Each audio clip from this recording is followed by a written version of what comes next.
భారత్ చేపట్టిన ఆపరేషన్ కు ప్రతిగా పాకిస్తాన్ ఆర్మీ భారత్ పై దాడులు చేసింది. జమ్మూ కాశ్మీర్, పంజాబ్ సరిహద్దు ప్రాంతాలపై డ్రోన్లతో విరుచుకుపడింది. అయితే వీటిని భారత్ ఆర్మీ సమర్థవంతంగా తిప్పికొట్టింది.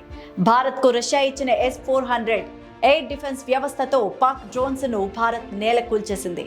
అయితే పాకిస్తాన్ కు డ్రోన్స్ సరఫరా చేసింది టర్కీ.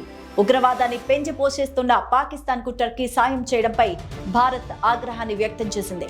బాయ్కాట్ టర్కీ నినాదం ఇప్పుడు భారత్ లో ట్రెండింగ్ లోకి వచ్చింది. టర్కీకి పలు వాణిజ్య సేవలను నిలిపేస్తున్నట్టు భారత్ ప్రకటించింది. త్వరలోనే మరిన్ని కఠినతర నిర్ణయాలు తీసుకునే యోచనలో భారత్ ఉంది.